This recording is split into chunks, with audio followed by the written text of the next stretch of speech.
Good evening students, कैसे हैं आप लोग। आई होप आप लोग ठीक होंगे और अपने घर में पढ़ाई कर रहे होंगे खेलने के साथ साथ। मैंने कल भी आपको कहा था कि खेलने के साथ साथ पढ़ाई करते रहें ताकि आपके ऊपर इतना सारा वजन ना पड़े।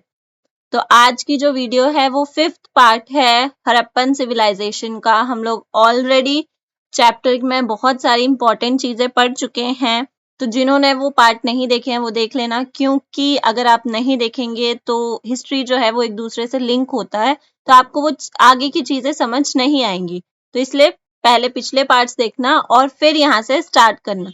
आज हम लोग हड़प्पन सिविलाइजेशन के बारे में और कुछ इंटरेस्टिंग चीजें जानने वाले हैं, तो अपने नोट्स भी साथ साथ में बनाते रहिए। तो स्टार्ट करते हैं। आज का जो हमारा टॉपिक है या आज का जो हमारा नेक्स्ट क्वेश्चन है वो है social diversity.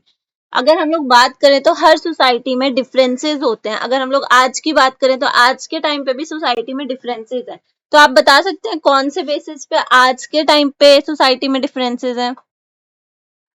Rich and poor का डिफरेंस है अभी मेनली, और भी बहुत सारे डिफरेंसेस हैं। तो उस टाइम पे भी अब सोसाइटी है तो सोसाइटी में डिफरेंसेस तो होंगे ही, तो उस टाइम पे भी सोसाइटी में डिफरेंसेस थे। तो किस किस बेसिस पे हमने वो डिफरेंसेस जाने, क्योंकि हम लोग तो हड़प्पन सिविलाइजेशन में थे नहीं, दोबारा हमने वो डिफरेंसेस जो है वो रिमेन्स से ही जानी है। तो किस किस बेसिस पे हम लोग उन डिफरेंसेस को जान पाए।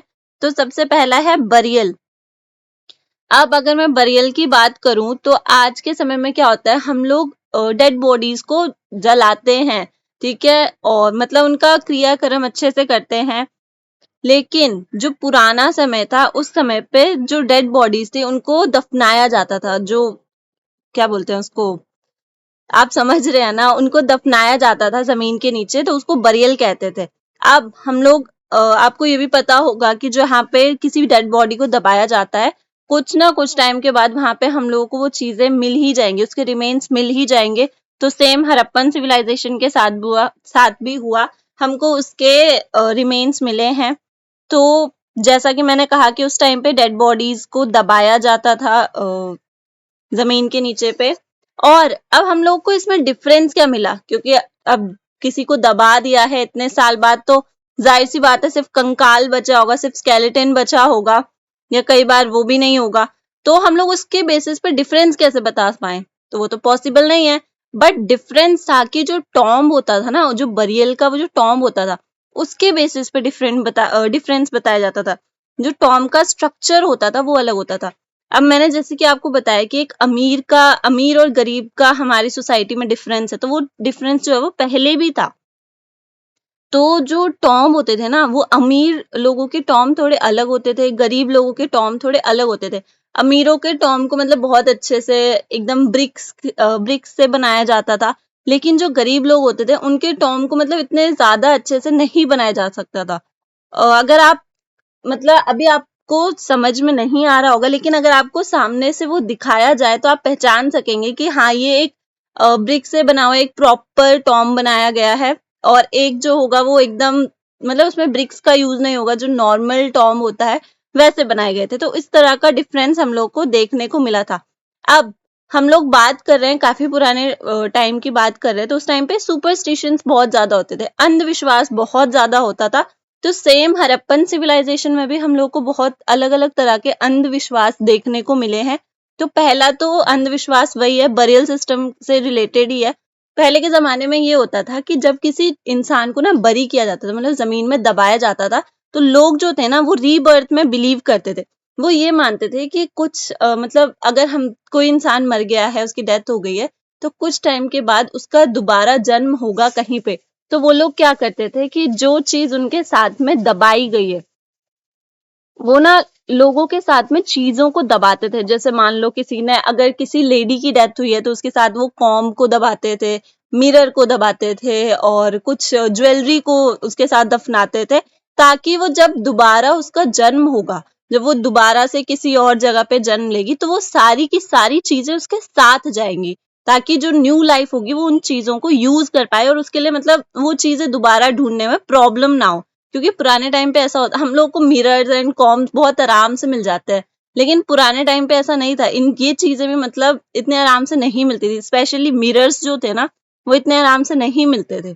तो इन चीजों को दबाया जाता था लोगों के साथ में, ताकि जो उनकी नेक्स्ट लाइफ है वो चीजें उनके साथ नेक्स्ट लाइफ में उनको मिल जाए। ये उनका सुपरस्टिशन था। चलो चीजों तक की तो बात सही है, लेकिन हम लोग ने कुछ कुछ बरियल्स ऐसे भी देखे, मतलब हमने नहीं, आर्कियोलॉजिस्ट ने कुछ कुछ बरियल्स ऐसे भी देखे हैं जहां पे एक स्केलेटन के साथ एक और इंसान का स्केलेटन मिला, और उसको जो हमारे आर्कियोलॉजिस्ट थे उसके बारे में उन्होंने ये कहा कि ये जो एक स्केलेटन तो उसका है जो बंदा मर चुका है, दूसरा स्केलेटन उसका होता था जैसे पुराने जमाने में ना नौकर रखे जाते थे, स्लेव्स होते थे।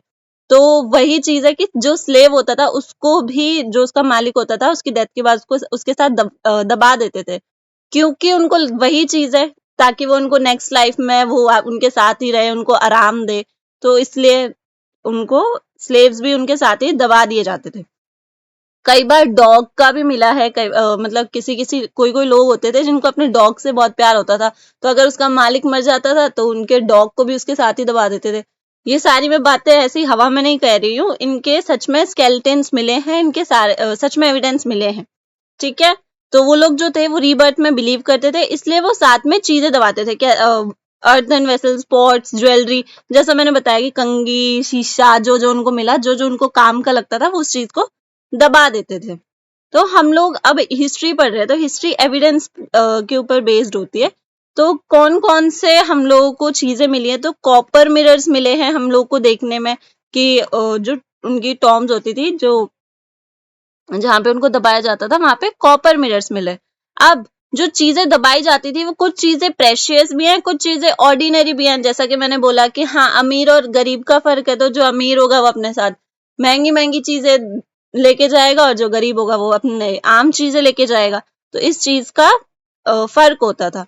वही चीज मैंने यहाँ पे लिखी है कि जो अमीर लोग होते थे, मतलब जिन टॉम्स में या जिन बरियल्स में हम लोगों को महंगी चीजें मिली हैं, वो ये दिखाता था कि हाँ ये किसी अच्छे इकोनॉमिकली स्ट्रॉन्ग बंदे का बरियल है, और जो यहाँ पे हम लोगों को कुछ आम चीजें मिली हैं वो हम लोगों को ये दिखाता था कि हाँ ये कोई इकोनॉमिकली स्ट्रॉन्ग नहीं था, एक कॉमन पीपल था। तो मतलब इकोनॉमिक पोजीशन शो करती हैं वो चीजें, ठीक है। अब सेकंड पॉइंट वही है, लग्जरी आइटम्स की क्या क्या चीजें दबाई जाती थी। फर्स्ट था कि बरियल सिस्टम था, मतलब जो बरीज होती थी ना जहाँ पे दबाया जाता था, एक बंदे की बरी अलग होती थी, मतलब एक बंदे को जहाँ पे दबाया जाता था उसका अच्छे से ब्रिक्स का स्ट्रक्चर बनाया होता था, एक का नॉर्मल सा कॉमन सा स्ट्रक्चर होता था। अब उनके साथ क्या क्या चीजें दबाई जाती थी, एक तो होता था एवरीडे यूज आइटम, और एक होता था प्रेशियस आइटम्स या एक्सपेंसिव आइटम्स भी कह सकते हैं, जो कि सेम रिच पीपल जो यूज करते थे, जिससे हम लोग को पता चलता था कि ये एक अमीर बंदे की कब्र है। हाँ अब मिला मुझे वर्ड, कब्र, ठीक है। तो ये चीजें हम लोग को पता चलती थी। अब एवरी डे यूज आइटम्स में क्या क्या आता था, पॉटरी, नीडल्स, आप कॉम लिख सकते हो, मिरर लिख सकते हो, ठीक है। और ये अब जाहिर सी बात है एवरी डे यूज आइटम्स हैं, तो ये कुछ आम चीजों से ही बनी होंगी, तो स्टोन और क्ले की ये चीजें बनी होती थी। अब एक्सपेंसिव में क्या होता था, और ये ना ऑलमोस्ट हम लोग को हर कब्र में ही मिल जाती थी, जो भी हड़प्पन सिविलाइजेशन की आज तक जितनी भी कब्रें मिली हैं उसमें ऑलमोस्ट सब में हम लोग को ये चीजें मिल जाती थी। लेकिन अगर हम लोग प्रेशियस आइटम्स की बात करें तो ये हम लोग को सब में नहीं मिलती है। ये बहुत कम क्वांटिटी में थी ऐसी कब्रें जिनमें ये प्रेशियस आइटम्स रखी हुई थी। और सबसे पहली बात कि हम लोग ये पुराने टाइम की बात करें तो ये जो प्रेशियस आइटम्स होती थी वो नॉन लोकल मटेरियल से बनती थी, मतलब उस मटेरियल को कहीं और से मंगाया जाता था या मेहनत करके बनाया जाता था। जैसे कि एक महंगी चीज, मैंने उस चीज का नाम लिख दिया, पॉट्स ऑफ फैंस। फैंस एक बहुत इंपॉर्टेंट टर्म है, ये एक खास तरह का मटेरियल होता था जिसको बनाया जाता था। और अगर कोई चीज खुद से बनाई जा रही है ना तो वो बहुत महंगी होगी, ठीक है, और इसको बहुत मेहनत करके बनाया जाता था। A material prepared with the mixture of silica, colour and gum, इन तीनों चीजों से मिला के इसको बनाया जाता था। और इसके मैंने इसके लिए आपके रेफरेंस के लिए पिक्चर लगा रखी है, जैसे ये वाला जो पॉट है ना ये फेंस का बना हुआ है। तो मतलब ये थोड़ा सा हमारे लिए शायद कॉमन होगा, बट उनके टाइम पे ये चीज ना बहुत महंगी थी। इसको सिर्फ अमीर लोग जो थे ना वही अफोर्ड कर पाते थे, आम लोग इसको अफोर्ड नहीं कर पाते थे। तो ऐसी ऐसी जो हम लोग को चीजें मिली हैं जिसकी कब्र में, तो उसमें ये पता चला है कि वो इकोनॉमिकली स्ट्रांग बंदा था। और ये जो आपको पिक्चर दिख रहा है आप पहचान ही गए होंगे किसका है, बुल का है, और बुल से आप रिलेट कर सकते हो लास्ट क्लास में हमने क्या पढ़ा था। नेक्स्ट वेरी इंपॉर्टेंट क्वेश्चन, अब हम लोग ने पढ़ लिया कि हाँ डिफरेंस तो था सोसाइटी में, तो राजा के बारे में क्या ख्याल है कि जो हड़प्पन सिविलाइजेशन था वहां पे मतलब कौन था राजा, कितने राजा थे, अभी तक इसकी बात ही नहीं हुई है। और मोस्टली हम लोग इस क्वेश्चन को सुनते भी नहीं है। क्या आपने कभी सुना है हड़प्पन सिविलाइजेशन का राजा ये था या हड़प्पन सिविलाइजेशन पे उसने राज किया था? कभी भी ये बात आती नहीं है। क्यों नहीं आती है ये बात सामने? तो उसका आंसर आपको आज मिलने वाला है। And very important question, different arguments over the central authority of India, मतलब जो हड़प्पा था वहां पे राज किसका था, किसका शासन चलता था, राजा कौन था वहां का। तो अभी तक इस पे कॉम्प्लेक्स डिसीजन है, मतलब इसका अभी तक करेक्ट आंसर हम लोग को मिला नहीं है। क्योंकि हम लोग को करेक्ट आंसर किसका मिलेगा, जिसका हमें सबूत मिलेंगे। तो इसके हमें आज तक सबूत ही नहीं मिले, तो इसकी वजह से हम लोग बता ही नहीं पाते कि वहां पे राजा था या नहीं था या कितने राजा थे, हम लोग को कुछ भी नहीं पता। बट हिस्ट्री एक और चीज के ऊपर डिपेंडेंट है, वो है एजम्पशंस। तो इसके ऊपर अलग अलग तरह के एजम्पशंस बनाए गए हैं। हाँ जी, और एक इम्पॉर्टेंट बात, अगर आप लोग नोट्स बना रहे हैं ना, तो ये वाला जो लाइन है, ये लाइन बहुत इंपॉर्टेंट है। No specific information is available regarding centre of authority और ruler class in Harappan civilisation. ये आपके आंसर को डिफाइन करेगा कि हमारे पास कोई स्पेसिफिक इंफॉर्मेशन नहीं है कि वहां पे कोई सेंटर ऑफ अथॉरिटी थी या नहीं थी। तो हम लोग इसको नहीं बता सकते। जब जो हमारे आर्कियोलॉजिस्ट हैं उनको ही नहीं मिला इसका आंसर, तो हम लोग कहाँ से दे देंगे।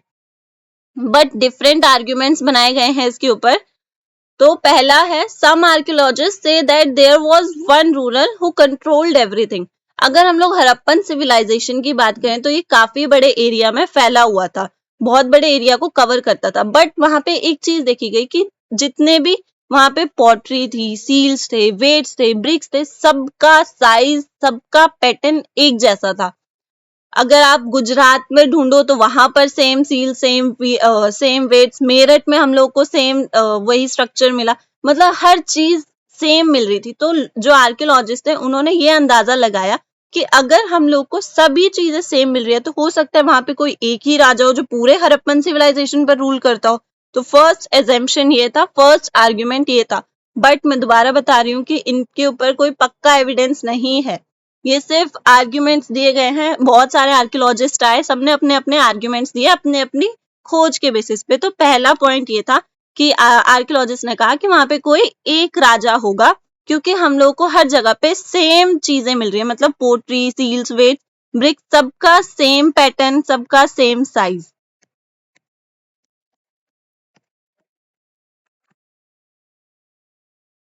फिर अब आ जाते हैं नेक्स्ट हमारा आर्ग्यूमेंट पे। Some archaeologist says that there were more than one ruler. अब कुछ आर्कियोलॉजिस्ट आए जिन्होंने कहा कि नहीं, यहाँ पर ज्यादा रूलर्स थे, यहाँ पे ज्यादा लोगों ने राज किया। अब उन्होंने किस बेसिस पे कहा, तो हम लोगों ने आई गेस सेकेंड पार्ट में ये पढ़ा था कि जो हाँ, हमने सेकेंड पार्ट में ये पढ़ा था कि जो टाउन था उसको टू पार्ट्स में डिवाइड किया गया था। नाम याद है आपको? सीतादल एंड लोअर टाउन। जो टाउन था उसको टू पार्ट्स में डिवाइड किया गया था, सीतादल एंड द लोअर टाउन। तो लोगों, जो आर्कियोलॉजिस्ट है उनको लगा कि हो सकता है सीतादल का कोई अलग राजा हो, लोअर टाउन का कोई अलग राजा हो। और हड़प्पन सिविलाइजेशन था भी इतना बड़ा, इसमें बहुत सारे स्टेट्स थे, तो हो सकता है कि हर स्टेट का एक अलग अलग राजा हो। तो ये भी एक एजम्पशन बनाया गया। थर्ड था, some archaeologists says that there were no rulers and everyone enjoyed equal status। और कुछ आर्कियोलॉजिस्ट आए जिन्होंने कहा कि वहां पे कोई रूलर था ही नहीं, सब लोग अपना बराबर खुशी से रहते थे, कोई उनके ऊपर कोई राजवाज कुछ भी नहीं था। ये किस लिए कहा गया? क्योंकि ये इसलिए कहा गया, ये जो थे ना ये बहुत प्रैक्टिकल आर्कियोलॉजिस्ट होंगे, क्योंकि उनको सीधा सीधा कोई सबूत मिला नहीं, किसी राजा का ना महल मिला, ना कोई कुछ मूर्ति मिली, कुछ भी नहीं मिला राजा का। तो उन्होंने सीधा सीधा कह दिया कि वहां पे कोई राजा ही नहीं था, सब बराबर अपना मजे में रहते थे, सबने आपस में मिलके सब कुछ डिसाइड कर रखा था, सब रूल्स आपस में ही बना रखे थे। तो इनका ये कहना था। तो ये तीन आर्ग्यूमेंट्स है। अब सीबीएसई इतनी तो बोली है नहीं कि तुम लोगों से सीधा सीधा पूछ ले कि तीन आर्ग्यूमेंट्स कौन से थे जो राजा के बारे में बताते हैं। तो इसमें जनरली क्वेश्चन ये बनता है कि आपके विचार से कौन सा आर्ग्यूमेंट सही होगा, मतलब आपको क्या लगता है कि कौन वहां पे एक राजा था, एक से ज्यादा राजा थे या एक भी राजा नहीं था। मैं भी आपका आंसर जानना चाहूंगी, तो प्लीज कमेंट करके बताना कि आपको क्या लगता है। और अगर आपको मेरा ओपिनियन जानना है तो वो भी कमेंट करना, मैं फिर आपको अपना ओपिनियन बताऊंगी। तो हम लोगों को वैसे चीजें क्या क्या मिली हैं जिनके बेसिस पे कुछ आर्कियोलॉजिस्ट ने कहा कि वहां पे एक राजा था या एक से अधिक राजा थे, एक से ज्यादा राजा थे। तो हम लोगों को मोहनजोदारो में एक बड़ी सी बिल्डिंग मिलती है, एक काफी बड़ी बिल्डिंग मिली है। बट उसका मतलब हम लोग ये नहीं कह सकते कि वो महल है, बस एक बड़ी बिल्डिंग मिली है। उसका महल जैसा स्ट्रक्चर तो नहीं है, बट उसके बेसिस पे कुछ आर्कियोलॉजिस्ट ने कहा कि ये इतना बड़ा बिल्डिंग है तो हो सकता है ये महल हो जहाँ पे राजा रहता हो। फिर एक वेरी इंपॉर्टेंट हम लोगों को एक स्टोन स्टैच्यू मिला है जिसको प्रीस्ट किंग कहा गया है। मैंने आपके रेफरेंस के लिए ये लगाया है। ये स्टैच्यू हम लोग को हड़प्पन सिविलाइजेशन में मिला है जिसको प्रीस्ट किंग कहा गया है। उनको लगा कि हाँ, जो हमारे रिलीजियस बिलीव्स होते हैं, मतलब पूजा पाठ से रिलेटेड या कुछ भी धर्म वगैरह से रिलेटेड, वो इसके मतलब जो गाइडेंस है, इसका गाइडेंस लेते होंगे। तो इसको एक तरह से सेंटर ऑफ अथॉरिटी माना गया है, बट इसका भी कोई पक्का सबूत नहीं है, ये भी एक एजम्पशन है। तो हम लोगों को कोई पक्का सबूत नहीं मिला है कि वहां पे कितने राजा थे। और ये 3 आर्ग्यूमेंट्स बनाए गए हैं आर्कियोलॉजिस्ट द्वारा। और यही था आज का class. Thank you. I hope आपको आज का क्लास पसंद आया हो।